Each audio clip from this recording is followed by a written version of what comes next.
नमस्कार दोस्तों, स्वागत करते हैं आपका हमारे YouTube चैनल संजय खटोड़ में। और मैं संजय आज आपके लिए हिंदी साहित्य के बहुत ही महत्वपूर्ण क्वेश्चन लेके आया हूं। वीडियो शुरू करने से पहले आदाब, सत श्री अकाल, राम राम सबको। और वीडियो को लाइक ठोकें दोस्तों, अपने दोस्तों के साथ शेयर करें। और जो मेरे दोस्त इस चैनल पे नए आए हैं, इन वीडियो को पहली बार देख रहे हैं, वो चैनल को ज़रूर सब्सक्राइब कर लें और पास में लगे बेल आइकन को ज़रूर प्रेस कर लें ताकि हर न्यू वीडियो की नोटिफिकेशन आपके मोबाइल तक सबसे पहले पहुंचे। वीडियो शुरू करने से पहले मैं आपको बता दूं कि मास्टर कैडर जो पंजाब में एग्ज़ाम आने वाला है वो बहुत जल्द एग्ज़ाम होने वाला है दोस्तों। सरकार की पूरी तैयारी है उस एग्ज़ाम में। और इसके अलावा राजस्थान में रीट, सेकंड ग्रेड और फर्स्ट ग्रेड जिसमें हिंदी साहित्य पूछा जाता है, तो उनमें भी ये वीडियो बहुत ही लाभदायक है, बहुत ही महत्वपूर्ण है उनके लिए।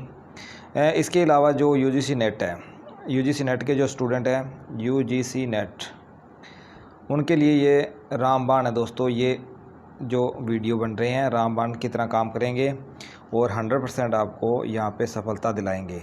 दोस्तों, जो 100% के साथ सफलता लेकर और सरकारी जो गवर्नमेंट जॉब है उसमें अपनी सीट पक्की करना चाहते हैं, वो तो इस चैनल को ज़रूर सब्सक्राइब कर लें, बेल आइकन को प्रेस कर लें, अपने दोस्तों के साथ जरूर शेयर करें।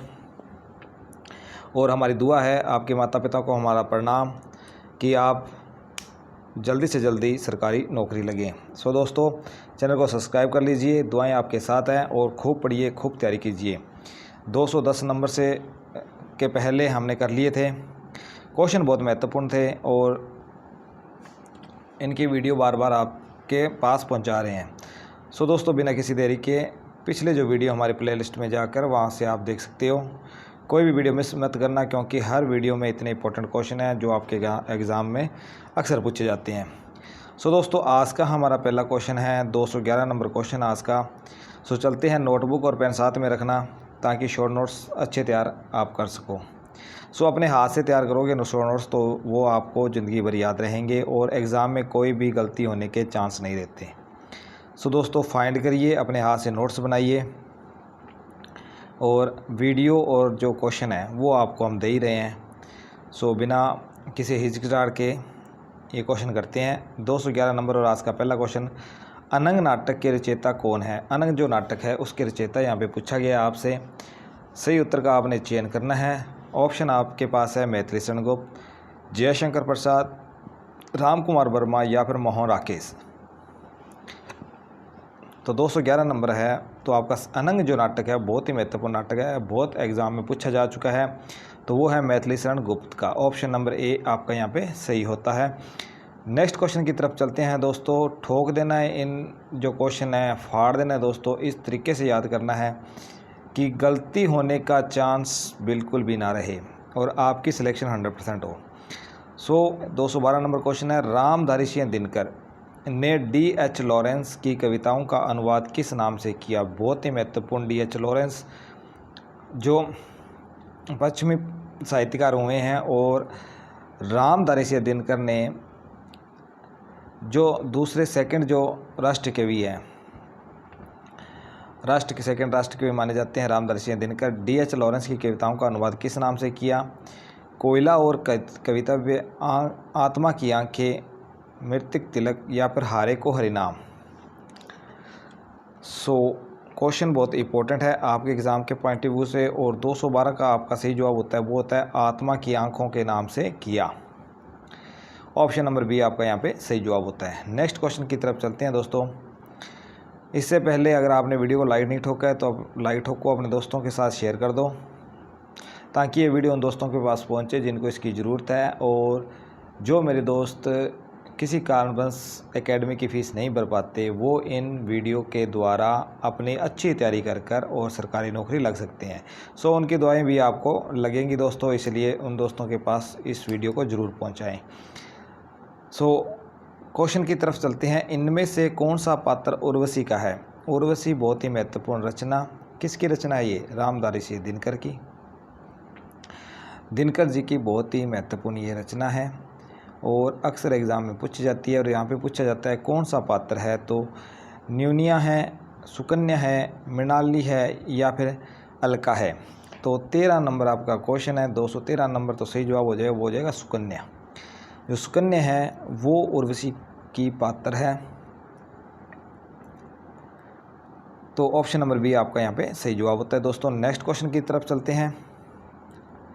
214 नंबर आपका क्वेश्चन है त्रिशूल। वेरी वेरी इंपॉर्टेंट क्वेश्चन है दोस्तों, नोट डाउन कर लेना। बहुत बार पीछे भी मास्टर कैडर में ये क्वेश्चन पूछ लिया गया था और बहुत से मेरे दोस्तों का क्वेश्चन गलत हो गया था। तो त्रिशूल इनमें से किस कवि का उपनाम है, यानी कि त्रिशूल किस कवि के उपनाम में लगता है? तो रामचरित्र उपाध्याय के, नाथूराम शर्मा के, रामनेश त्रिपाठी के, या फिर गया प्रसाद शुक्ल स्नेही के। तो आपको पता ही है दोस्तों, चूज़ आपने करना है सही क्वेश्चन उत्तर। और गया प्रसाद शुक्ल स्नेही जी हैं, इनके नाम के पीछे या उपनाम आप त्रिशूल दे सकते हो। ऑप्शन नंबर डी आपका यहाँ पे सही जवाब होता है। नेक्स्ट क्वेश्चन है आपका 215 नंबर। कौन सी कृति सबसे पहले लिखी गई? यहाँ पे पूछा गया है निम्न में से कौन सी कृति सबसे पहले लिखी गई? तो आपके पास है रसकलश, चुपते चौंपते, प्रिया प्रवास, या फिर पद प्रसून। तो अयोध्या सिंह की प्रिया प्रवास है। रसकलश किसकी है? आपने कमेंट में चुपते चौपते। ये बहुत ही महत्वपूर्ण रचनाएं हैं दोस्तों। और 215 नंबर में आपका सीधा जवाब जा रहा है, वो जा रहा है ऑप्शन नंबर सी की तरफ, प्रिय प्रवास। इनमें से सबसे पहले लिखी गई। अगला क्वेश्चन है दोस्तों, ध्यान से देखना है और सही उत्तर का आपने चयन करना है। 216 नंबर। अयोध्या सिंह उपाध्याय द्वारा रचित ग्रंथ का नाम बताइए। रचित रीति ग्रंथ का नाम पूछा है यहाँ पे दोस्तों। रीति ग्रंथ कौन सा है? इसमें रीति सर्वेश्वर है, रीति पीयूष है, रस कलश है, या फिर रस रत्नाकर है। तो अयोध्या सिंह उपाध्याय हरियोध पूरा इनका नाम है दोस्तों। पूरा नाम भी पूछ लिया जाता है हरियोध जी का।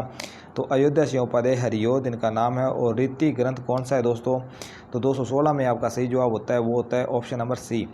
जो रस कलश है वो अयोध्या सिंह उपाध्याय हरियोध की रीति ग्रंथ है। आपने ध्यान रखना है, ऑप्शन नंबर सी आपका यहाँ पे सही जवाब होता है दोस्तों। अगले क्वेश्चन की तरफ बढ़ते हैं। इससे पहले वीडियो को लाइक ठोक दो, जिन्होंने अभी तक लाइक नहीं ठोका है दोस्तों, और वीडियो को शेयर कर दो।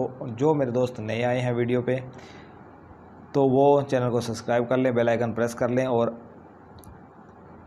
आपके सभी माता पिता को मेरा प्रणाम, और मेरे जितने भी दोस्त हैं वो अच्छी तैयारी करें, इन प्रश्नों को ठोकें और इतना फाड़ दें कि कोई भी क्वेश्चन गलत होने के कोई चांस ना बने। तो क्वेश्चन है आपके लिए, दिनकर के किस काव्य ग्रंथ में कामाध्यात्म का विवेचन है? कामाध्यात्म का यहाँ पे विवेचन पूछा है। दिनकर के काव्य में रसिमरथी है, कुरुक्षेत्र है, ओंकार है, या फिर उर्वशी है। तो पीछे भी पढ़ के आए हैं, 217 नंबर का उर्वशी हो जाएगा दोस्तों। वेरी इंपॉर्टेंट ये रचना है और इसमें कामाध्यात्म का विवेचन दिनकर जी ने किया है। अगला आपका क्वेश्चन है दोस्तों 218 नंबर, कवासी। इनमें से किस कवि की कृति है? तो बालकृष्ण शर्मा नवीन की है, माखनलाल चतुर्वेदी की है, राय देवी प्रसाद पूर्ण की है, या फिर सुभद्रा कुमारी चौहान की है। तो चार ऑप्शन आपके पास दिए गए हैं। 218 नंबर आपका क्वेश्चन है। सीधा सीधा कवासी का सही जवाब जा रहा है, वो जा रहा है बालकृष्ण शर्मा नवीन की तरफ। तो कवासी किसकी कृति है? तो वो है बालकृष्ण शर्मा नवीन की। ऑप्शन नंबर ए आपका सही जवाब होता है। नेक्स्ट क्वेश्चन की तरफ चलते हैं। कौन सा कवि तीसरे सप्तक का नहीं है? वेरी इंपॉर्टेंट क्वेश्चन दोस्तों। मैं आपको बार बार पिछले वीडियो में बता चुका हूं कि जितने भी सप्तक हुए हैं, तार सप्तक, पहला सप्तक, दूसरा सप्तक, तीसरा सप्तक, तो पहले सप्तक को तो तार सप्तक कहते हैं, दूसरा, तीसरा और चौथा, चार जो सप्तक हुए हैं उनके जो 7-7 कवि हैं उनको आपने टिप्स पे याद करना है। उनकी कोई भी आप ट्रिक बना सकते हो। तो उनमें से क्वेश्चन पूछ लिया जाता है, किस को यहाँ रखेंगे, किसको नहीं रखेंगे, ऐसे क्वेश्चन पूछ लिए जाते हैं। एक आपको और मैं बता रहा हूँ, जो भारतेंदु युग है, द्विवेदी युग है, छायावाद युग है, प्रयोगवाद, प्रगतिवाद, ये जो युग हैं इनमें कौन कौन से कवि हुए हैं। तो इनकी भी आप एक शॉर्ट लिस्ट बना लीजिए, अपना चार्ट बना लीजिए, जिसको रोज़ देखिए, आप अपने दीवार पे लगा लीजिए, जो रोज़ देखिए उनको आपको याद हो जाएंगे, क्योंकि इनमें से अक्सर एग्ज़ाम में पूछे जाते हैं। इनमें से द्विवेदी युग का कवि कौन नहीं है, इनमें से भारतेंदु युग का कवि कौन नहीं है, या फिर है। तो ऐसे क्वेश्चन बहुत पूछे जाते हैं दोस्तों। सो ये दो चीज़ें आपने अपने चार्ट में लगा लेनी है ताकि आपका कोई भी क्वेश्चन गलत ना हो। सो आपके ऑप्शन है शमशेर बहादुर, विजय देवनारायण शाही, मदन वात्स्ययन या फिर केदारनाथ सिंह। तो किस कवि को तीसरे सप्तक का नहीं है? तो 219 में आपका सीधा जवाब जा रहा है, वो जा रहा है शमशेर बहादुर की तरफ, क्योंकि शमशेर बहादुर हैं वो दूसरे सप्तक के कवि हैं। इसके अलावा मदन वात्स्ययन, केदारनाथ सिंह या फिर विजय नारायण साइन ये तीसरे सप्तक के कवि हैं। दोस्तों ध्यान रखना, ऐसे क्वेश्चन बहुत पूछे जाते हैं। 220 नंबर आपका क्वेश्चन है, नरेश मेहता किस सप्तक के कवि हैं? लो जी, बहुत ही महत्वपूर्ण क्वेश्चन पूछ लिया गया। नरेश मेहता तो तार सप्तक के हैं, दूसरे सप्तक के हैं, तीसरे सप्तक के हैं, या फिर इनमें से कोई नहीं है। तो आपको पता है नरेश मेहता किसी न किसी सप्तक के कवि हैं, तो किसके हैं? तो वो है दूसरे सप्तक के। और इनके साथ एक कवि हैं धर्मवीर भारती, बहुत ही महत्वपूर्ण कवि, तो वो भी दूसरे सप्तक के हैं। याद रखना दोस्तों, बहुत ही महत्वपूर्ण क्वेश्चन है आपके लिए। 221 नंबर आपका क्वेश्चन है, 1951 में कौन सा सप्तक प्रकाशित होता है? तो तार सप्तक कब प्रकाशित होता है? तो 1943 में। और दूसरा सप्तक कब प्रकाशित होता है? तो 1951 में। और नया सप्तक है नहीं। और तीसरा सप्तक 1959 में। तो आपका सही जवाब हो जाएगा ऑप्शन नंबर बी। दूसरा सप्तक जो होता है तो वो 1951 ईस्वी में प्रकाशित होता है। अगला आपका क्वेश्चन है दोस्तों, सावन मेघ। 222 नंबर आपका क्वेश्चन है, सावन मेघ किस कवि की लिखी कविता है? केदारनाथ अग्रवाल की है, केदारनाथ सिंह की है। दो कवि हैं दोस्तों, ध्यान रखना, कंफ्यूज मत हो जाना। अगे जी के या फिर मुक्तिबोध के। जो सावन मेघ है वो अगे जी की कविता है, बहुत ही महत्वपूर्ण और बहुत ही अच्छी कविता है दोस्तों, याद रखना। ऑप्शन नंबर सी यहाँ पे सही होता है। नेक्स्ट क्वेश्चन है आपका 223 नंबर, साहित्यकार कला और साहित्य को कमर्शियल पोर्नोग्राफी के स्तर पर उतारते जा रहे हैं। ये पंक्ति आलोचना की गई है दोस्तों। साहित्यकार कला और साहित्य को, कौन कह रहा है? साहित्यकार कला और साहित्य को कमर्शियल पोर्नोग्राफी के स्तर पर उतारते जा रहे हैं। ये कथन किस आलोचक का है? तो चंद्रकांता देवताले का है, कुमार विमल का है, रामविलास शर्मा का है, या फिर रमेश रंजक का है। तो 4 आपके पास ऑप्शन है और सही उत्तर का आपने चयन करना है। 223 नंबर आपका क्वेश्चन है, तो आपका सही जवाब हो जाएगा कुमार जो विमल है वो ये बात कह रहे हैं कि साहित्यकार कला और साहित्य को कमर्शियल पोर्नोग्राफी के स्तर पर उतारते जा रहे हैं। तो ऑप्शन नंबर बी आपका यहाँ पे सही जवाब होता है। नेक्स्ट क्वेश्चन की तरफ चलते हैं, बहुत ही महत्वपूर्ण क्वेश्चन आ गया आपके लिए। 224 नंबर, दुख सबको मांसता है। ये तो सबको ही पता होगा दोस्तों, क्योंकि दुख तो सबको ही मांसता है। तो ये पंक्ति किस कवि की है? नरेश मेहता की है, धर्मवीर भारती की है, अगे की है, या फिर गिरजा कुमार माथुर की है। बहुत ही महत्वपूर्ण क्वेश्चन है आपके लिए। और 224 में आपका सीधा जवाब जा रहा है, वो जा रहा है अगे जी की ओर। दुख सबको मांसता है, ये अगे जी की पंक्ति है और बहुत ही एग्जामों में बार बार पूछी जा चुकी है, ट्रेंडिंग में ये चल रही है दोस्तों, ध्यान रखना। अगला आपका क्वेश्चन है 225 नंबर। इससे पहले वीडियो को जिन्होंने लाइक नहीं ठोका अभी तक, वो लाइक ठोक दो दोस्तों, अपने दोस्तों के साथ शेयर कर दो। और जो मेरे दोस्त इस परिवार का हिस्सा बनना चाहते हैं और सरकारी नौकरी अब की बार 100% लगना चाहते हैं, तो वो दोस्त ज़रूर इस चैनल को सब्सक्राइब कर लें और पास में लगे बेल आइकन को दबाना ना भूलें, क्योंकि उसको दबाओगे तभी आपके पास नोटिफिकेशन सबसे पहले आएगा। और नोटिफिकेशन लेना क्यों ज़रूरी है? क्योंकि एक एक क्वेश्चन बहुत इंपॉर्टेंट है, एक एक वीडियो बहुत इंपॉर्टेंट है। कोई भी क्वेश्चन छूट ना जाए आपसे, तो आप या तो फिर पछताओगे। इसलिए कह रहा हूँ कि चैनल को सब्सक्राइब कर लो, बेल आइकन को प्रेस कर लो। और कोई आपके सुझाव हो तो वो कमेंट बॉक्स में ज़रूर डालें। 225 नंबर आपका क्वेश्चन है, प्रार्थना पुरुष के रचयिता कवि कौन है? रचना है प्रार्थना पुरुष और रचयिता कौन है? भवानी प्रसाद मिश्र है, नरेश मेहता है, मुक्तिबोध है, या फिर निराला है। तो सही उत्तर का आपने चयन करना है 225 नंबर में। तो सीधा जवाब हो जाएगा नरेश मेहता जी हैं, वो प्रार्थना करते हैं, प्रार्थना पुरुष की प्रार्थना करते हैं। ऑप्शन नंबर बी आपका सही जवाब होता है। नेक्स्ट क्वेश्चन की तरफ चलते हैं 226 नंबर, इनमें से समकालीन कविता से जुड़ा कवि कौन है? नई कविता, समकालीन कविता, इन कविताओं को भी आपने याद करना है, इनके प्रवर्तक कौन हैं?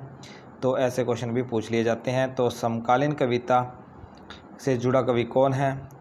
नरेश मेहता है, धूमिल है, मुक्तिबोध है, या फिर दुष्यंत कुमार है।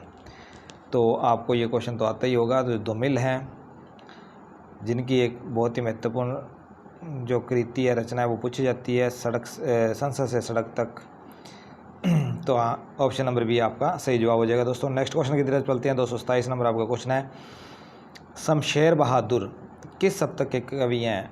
आपको पहले ही बता चुका हूँ दोस्तों इस क्वेश्चन का, और आपने सही उत्तर का भी चयन करना है। नया सप्तक, तार सप्तक, दूसरा सप्तक या फिर तीसरा सप्तक। तो आपको पता ही है दोस्तों, जो शमशेर बहादुर हैं वो दूसरे सप्तक के कवि हैं, इनके साथ एक धर्मवीर भारती जी हैं, तो उनको भी ख्याल में रखना दोस्तों, बहुत ही महत्वपूर्ण ये क्वेश्चन है। अब आ गया आपके लिए एक और नया क्वेश्चन, बहुत ही महत्वपूर्ण। हजार हजार बाहों वाली रचना के कृतिकार कौन है? बहुत ही महत्वपूर्ण ये रचना है, हजार हजार बाहों वाली। इस रचना के कृतिकार कौन है? ऑप्शन में आपको यहाँ पे दिए गए हैं शमशेर बहादुर, अगे, नागार्जुन या फिर धूमिल। तो हजार हजार बाहें किसकी होती है दोस्तों? आजकल आपने प्रोग्राम या जो नाटक चल रहे हैं टीवी में, वहाँ पे देखा ही होगा, नागिन होती है ना, जो नागिन, उसकी हजार हजार बाहें बना दी जाती है काल्पनिक। तो ऐसा होता कुछ नहीं है, पर काल्पनिक बना दी जाती है। तो 228 में आपका जा रहा है वो नागार्जुन की तरफ जा रहा है। हजार हजार बाहें किसकी होती है? तो नाग की होती है। ऐसे आप याद करना है, सिर्फ याद करने के लिए इन चीज़ों को आपने अपनाना है, नाग की ऐसा कुछ होता है। तो नागार्जुन, हजार हजार बाहों वाली नाग, तो ऐसे आपको ये याद रहेगा दोस्तों, नागार्जुन की रचना है। नेक्स्ट क्वेश्चन है आपके लिए 229 नंबर। इनमें से चंद्रकांता देवतले की रचना कौन सी है? लो जी, बहुत ही महत्वपूर्ण जो रचना है। तो भटका मेघ है, इतिहास का दर्द है, दीवारों पर खून से, यहाँ पे पर लिखना ये है, दीवारों पर खून से, और अंगिरस। तो ये 4 रचनाएं हैं। इनमें से चंद्रकांता देवतले की कौन सी कृति है? तो आपको पता ही है दोस्तों, दीवारों पर खून से, ये रचना चंद्रकांता देवतले के। इसके अलावा एक रचना और पूछी जाती है, उसका नाम है लक्कड़ बग्गा हंस रहा है, लक्कड़ बग्गा हंस रहा है। तो ये रचना भी चंद्रकांता देवतले की है और अक्सर एग्जाम में पूछी जाती है दोस्तों। यहाँ पे ऑप्शन नंबर सी आपका यहाँ पे सही जवाब होता है दोस्तों। अगला आपका क्वेश्चन है दोस्तों,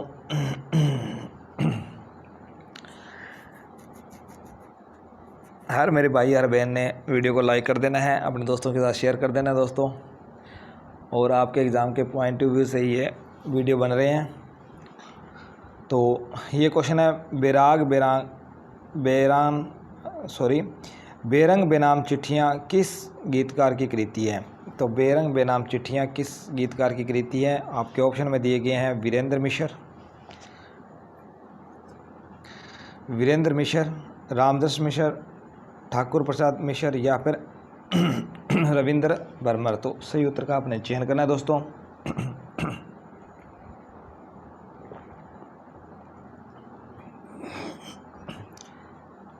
230 नंबर आपका क्वेश्चन है, बेरंग बेनाम चिट्ठियाँ कब होती हैं दोस्तों? आप सोच के देखो थोड़ा सा, बेरंग बेनाम चिट्ठियाँ कब होती है? जब किसी के दर्शन नहीं होते। ऑप्शन की तरफ मत देखिए, सीधा देखिए, बेरंग बेनाम चिट्ठियाँ कब होती है? जब अपने प्रिय के या पिया के दर्शन नहीं होते, तब वो चिट्ठियाँ बेरंग बेनाम लगती है। तो दर्शन से आपसे क्या हो जाएगा? राम दर्श मिशन। ऑप्शन नंबर बी 230 का सही जवाब हो जाएगा दोस्तों। इस तरह आपने रिलेट करके इनको इमेज बना के याद करना है क्वेश्चनों को। अगला आपका क्वेश्चन है 231 नंबर। इनमें से कौन से संकलन का संपादन डॉक्टर शंभुनाथ सिंह ने किया? प्यासी पतराई आंखें, एक त्वचा, एक ऋचा, पटलकी या फिर पाटलकी, और नवगीत अर्धसती जो नितांत मेरी है। तो इनमें से किसका संकलन संपादन डॉक्टर शंभुनाथ सिंह ने किया है? तो 231 में आपका सीधा जवाब जा रहा है, वो जा रहा है नवगीत अर्धसती का जो संपादन है वो शंभुनाथ सिंह ने किया है, ऑप्शन नंबर सी। अब आ गया बहुत ही महत्वपूर्ण क्वेश्चन 232 नंबर, हाइकू। हाइकू कहाँ से आई है? वही है जापान से। और इसमें कितनी पंक्ति होती है? इसमें होती है 3 पंक्ति। याद रखना दोस्तों, एग्ज़ाम में अक्सर क्वेश्चन पूछ लिया जाता है हाइकू के बारे में। तो हाइकू 1999 यानी कि 1999 संकलन का संपादन किसने किया था? तो डॉक्टर कमलेश भट्ट ने, डॉक्टर महेश तिवारी ने, डॉक्टर सुधा गुप्ता ने या डॉक्टर भगवत शरण वर्मा ने। तो 232 में आपका सीधा जवाब जा रहा है, वो जा रहा है डॉक्टर कमलेश भट्ट ने। तो हाइकू 1999 संकलन का संपादन किसने किया? तो वो किया डॉक्टर कमलेश भट्ट ने। ऑप्शन नंबर ए आपका सही जवाब होता है दोस्तों। नेक्स्ट आपका क्वेश्चन है दोस्तों 233 नंबर, इनमें से कौन हाइकू कविता से जुड़ा है? तो अवध नारायण है, रमेश रंजन है, डॉक्टर सत्यभूषण वर्मा है या फिर बाल स्वरूप साई राय है।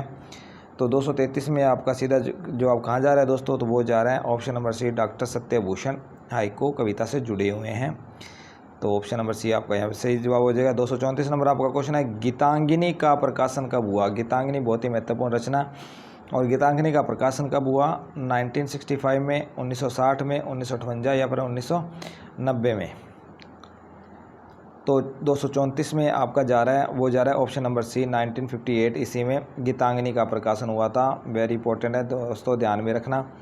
अगला आपका क्वेश्चन है 235 नंबर, शंभूक नामक कृति के रचयिता कौन है? जगदीश गुप्त हैं, अज्ञे हैं, शमशेर हैं या फिर कुंवर नारायण है। शंभूक नामक जो कृति है उसके रचयिता कौन है? 4 ऑप्शन दिए गए हैं। 235 नंबर आपका क्वेश्चन, और जगदीश गुप्त यहाँ पे आपका सही जवाब होता है दोस्तों। अगले क्वेश्चन की तरफ बढ़ते हैं दोस्तों, और अभी तक जिन मेरे शेर और शेरनियों ने इस चैनल को सब्सक्राइब नहीं किया तो वो जरूर सब्सक्राइब कर ले, और जिन मेरे भाइयों और बहनों ने अभी तक वीडियो को लाइक नहीं किया तो लाइक ठोको, अपने दोस्तों के साथ शेयर करो दोस्तों जल्दी जल्दी, और जुड़े रहो हमारे साथ, और हम ले चलेंगे आपको 100% नंबरों की तरफ। मुक्ति प्रसंग इनमें से किसकी कृति है? तो नरेंद्र मोहन की है, चंद्रकांता देवताले की है, कृति चौधरी की है या फिर रास कमल चौधरी की है। तो 236 नंबर आपका क्वेश्चन है दोस्तों, तो सीधा जवाब जा रहा है रास कमल चौधरी की तरफ। तो मुक्ति प्रसंग जो कृति है वो है रास कमल चौधरी की, ऑप्शन नंबर डी आपका यहाँ पे सही जवाब हो रहा है। अगला आपका क्वेश्चन है 237 नंबर, इनमें से कौन सी कृति लीलाधर जोगड़ू की है? अब लीलाधर जुगाड़ी है, और जुगाड़ी क्या करते हैं दोस्तों? 237 नंबर में क्या लगाओगे? तो जुगाड़ से तो जारी है नाटक, तो नाटक जारी है, लीलाधर जुगाड़ी की कृति है दोस्तों। मछली ग्रह विद्या शाही की है, और माया दर्पण किसकी है? मृग और तृष्णा किसकी है? तो माया दर्पण श्रीकांत जी की है, और मृग और तृष्णा आपने कमेंट बॉक्स में लिखनी है। तो 237 नंबर का आपका सीधा जवाब जा रहा है, वो जा रहा है नाटक जारी है। तो किससे जारी है? तो जुगाड़ से जारी है। अगला आपका क्वेश्चन बनता है दोस्तों 238 नंबर, आंगन के पार द्वार के रचयिता कवि का नाम बताइए। बहुत ही महत्वपूर्ण रचना, और इसके लिए साहित्य अकादमी पुरस्कार भी मिल चुका है। आंगन के पार द्वार के लिए किसको मिल चुका है? सर्वेश्वर दास सक्सेना को, शमशेर बहादुर, नरेश मेहता या फिर अज्ञे को। तो 238 में आपको पता ही है दोस्तों, वो मिला है अज्ञे जी को, ऑप्शन नंबर डी का सही जवाब है। और अज्ञे जी की ये रचना है आंगन के पार द्वार।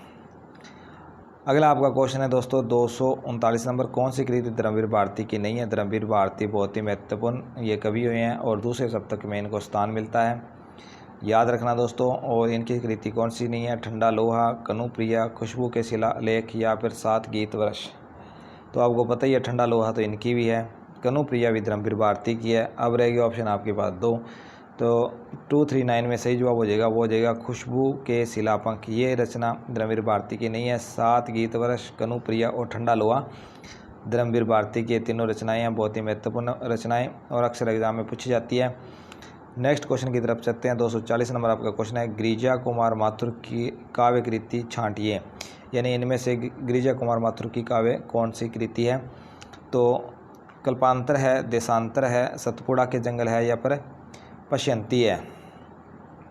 गिरिजा कुमार माथुर, तो आपका सही जवाब हो जाएगा कल्पांतर, इनकी ये काव्य कृति है। अगले क्वेश्चन की तरफ बढ़ते हैं।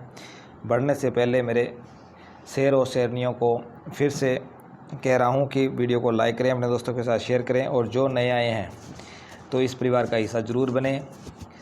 चैनल को सब्सक्राइब करें, बेल आइकन को प्रेस कर लें, और कोई भी दिक्कत हो तो कमेंट बॉक्स में ज़रूर लिखें दोस्तों, सुझाव आपके सर आँखों पे। 241 नंबर आपका क्वेश्चन है दोस्तों, इनमें से कौन स्वच्छंदतावादी कवि नहीं है? काट डालो, फाड़ डालो इन क्वेश्चनों को, और इतना रट डालो कि आपका कोई क्वेश्चन अब की बार गलत ना हो, एग्जामिनर भी सोचे कि बच्चे ने पढ़ा कहाँ से है। तो इनमें से कौन स्वच्छंदतावादी कवि नहीं है? 4 ऑप्शन आपको दिए गए हैं, श्रीधर पाठक, रामनरेश त्रिपाठी, मुकुटधर पांडे या फिर सत्यनारायण कविरत्न।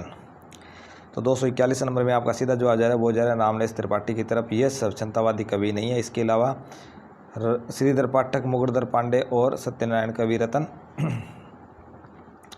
ये स्वच्छंदतावादी कवि हैं। और मुकुटधर पांडे को छायावाद का प्रवर्तक माना है किसने? रामचंद्र शुक्ल ने। ये भी आपने याद रखना दोस्तों। नेक्स्ट आपका क्वेश्चन है 242 नंबर, जक्की उपनाम से, वेरी इंपॉर्टेंट क्वेश्चन आ गया। जक्की उपनाम से हिंदी के कौन से कवि उर्दू में लिखते थे? तो सत्यनारायण कविरत्न लिखते थे, मुकुटधर पांडे लिखते थे, या फिर जगन्नाथ दास रत्नाकर, या फिर श्रीधर पाठक। तो जक्की उपनाम किसका था दोस्तों? आपको मालूम ही है, जगन्नाथ दास रत्नाकर। 242 में आपका सीधा जवाब जा रहा है वो जा रहा है जगन्नाथ दास रत्नाकर का उपनाम था जक्की, जो जिस नाम से उर्दू में लिखते थे। अगला आपका क्वेश्चन है दोस्तों 243 नंबर, शुक्ल जी ने इनमें से किस कवि को छायावाद का प्रवर्तक माना है? रामचंद्र शुक्ल। ये क्वेश्चन मैंने अभी आपको बताई है दोस्तों। रामचंद्र शुक्ल ने इनमें से किस कवि को छायावाद का प्रवर्तक माना है? तो वो माना है मुकुटधर पांडे को। ऑप्शन नंबर बी आपका यहाँ पे 243 में सही जवाब हो रहा है। नेक्स्ट क्वेश्चन की तरफ चलते हैं दोस्तों। 244 नंबर आपका क्वेश्चन है, इनमें से कौन राष्ट्रीय काव्यधारा का कवि नहीं है? अब राष्ट्रीय काव्यधारा का कवि यहाँ पे पूछा है और कौन नहीं है? रामलेस त्रिपाठी नहीं है, बालकृष्ण शर्मा नवीन नहीं है, माखनलाल चतुर्वेदी नहीं है, या फिर श्रीधर पाठक नहीं है। तो 244 में आपका जा रहा है सीधा जवाब हो जा रहा है ऑप्शन नंबर डी की तरफ, श्रीधर पाठक हैं। वो राष्ट्रीय काव्यधारा के कवि नहीं है। इसके अलावा रामलेस त्रिपाठी, माखनलाल चतुर्वेदी और बालकृष्ण शर्मा नवीन ये राष्ट्रीय काव्यधारा के कवि हैं। दोस्तों याद रखना, ऐसे ही क्वेश्चन एग्जाम में पूछे जाते हैं। अगला आपका क्वेश्चन है 245 नंबर, वह नर नहीं पशु नीरा है और मृतक समान है। ये पंक्ति किस कवि की है? अब पंक्ति में ही पता चल रहा है दोस्तों, वह नर नहीं पशु नीरा है और मृतक समान है। तो ऐसे लोग अब समाज में क्या है, तो अपने रेपुटेशन से, अपने व्यवहार से, अपने करैक्टर से गिर जाते हैं। क्या हो जाते हैं? गिर जाते हैं। वह नर नहीं पशु नीरा है, तो किसके बारे में ये कहा जाता है? जो करैक्टरहीन हो, जो गिर जाते हैं अपनी नज़रों से, तो उनको कहा जाता है। तो क्या हो जाएगा? गया प्रसाद शुक्ल से नहीं, यानी कि वो चले जाते हैं नज़रों से। गया, वो तो गया। तो 245 में क्या हो जाएगा? गया प्रसाद शुक्ल से नहीं, वह नर नहीं पशु नीरा है और मृतक समान है। जो मृतक समान है वो तो गया। ऐसे आप इनको याद कर सकते हो ये इस पंक्ति को। तो गया प्रसाद शुक्ल ऑप्शन नंबर सी में आपका सही जवाब हो जाएगा दोस्तों। नेक्स्ट आपका क्वेश्चन है 246 नंबर, कवि कर्तव्य किसका निबंध है? बहुत ही महत्वपूर्ण पहला क्वेश्चन तो ये बनता है, ये क्या है? निबंध है दोस्तों। याद रखना, इसके बारे में बहुत एग्जाम में पूछा जा चुका है और ट्रेंडिंग में ये क्वेश्चन चल रहा है। कवि कर्तव्य ये क्या है? ये है निबंध। और किसका है दोस्तों? ऑप्शन में आपके रामचंद्र शुक्ल का, महावीर प्रसाद द्विवेदी का, बालकृष्ण भट्ट का, या फिर प्रताप नारायण मिश्र का। तो कवि कर्तव्य पहला तो ये क्वेश्चन है, ये निबंध है और ये है किसका? तो वो है महावीर प्रसाद द्विवेदी का। ऑप्शन नंबर बी आपका यहाँ पे सही जवाब होता है 246 नंबर में। कवि कर्तव्य याद रखना दोस्तों, ट्रेंडिंग में ये क्वेश्चन चल रहा है, कहीं गलत ना कर बैठना और फिर कहो ये तो सर ने करवाया था। अगला आपका क्वेश्चन है 247 नंबर, आचार्य महावीर प्रसाद द्विवेदी और हिंदी नवजागरण नामक पुस्तक के रचयिता कौन है? पुस्तक कौन सी है दोस्तों? आचार्य महावीर प्रसाद द्विवेदी और हिंदी नवजागरण, ये पूरा नाम है दोस्तों, ध्यान रखना यहाँ से। तो नामक पुस्तक के रचयिता कौन है? आचार्य रामचंद्र शुक्ल है, डॉक्टर नागेंद्र है, आगे है डॉक्टर रामविलास शर्मा है। तो आपको पता ही है डॉक्टर रामविलास शर्मा है, उनकी ये पुस्तक है आचार्य महावीर प्रसाद द्विवेदी और हिंदी नवजागरण। तो 247 में ऑप्शन नंबर डी आपका यहाँ पे सीधा सीधा सही जवाब होता है दोस्तों। नेक्स्ट आपका क्वेश्चन है दोस्तों 248 नंबर, किस कवि का जीवन काल 1856 से 1964 ईस्वी रहा है? हरियोत जी का, मैथिलीशरण गुप्त का, रत्नाकर का, या फिर श्रीधर पाठक का। तो किसका जो जीवन काल है वो 1856 से 1964 रहा है। तो 248 में कहाँ जवाब जा रहा है? तो वो जा रहा है आपका सही उत्तर ऑप्शन नंबर बी की तरफ, मैथिलीशरण गुप्त का है। ध्यान रखना, मैथिलीशरण गुप्त राष्ट्रीय कवि हुए हैं और अक्सर एग्जाम में इनसे क्वेश्चन पूछे जाते हैं। और नेक्स्ट क्वेश्चन आपका 249 नंबर, साकेत महाकाव्य का नामकरण किसके आधार पर रखा गया है? सांकेत अयोध्या सिंहोपाध्याय हरिऔध का ये जो महाकाव्य है। पहला तो ये क्वेश्चन बन रहा है, ये क्या है महाकाव्य, और इसके बाद इसका नाम किसके आधार पर रखा है, नायक के आधार पर रखा है, नायिका के आधार पर रखा है, स्थान के आधार पर रखा है, या फिर घटना के आधार पर रखा है। तो आपको पता ही होगा दोस्तों, ये जो नाम है वो स्थान के आधार पर रखा गया है। ऑप्शन नंबर सी आपका यहाँ पे सही जवाब हो जाएगा। ये जो सांकेत है ये महाकाव्य है दोस्तों।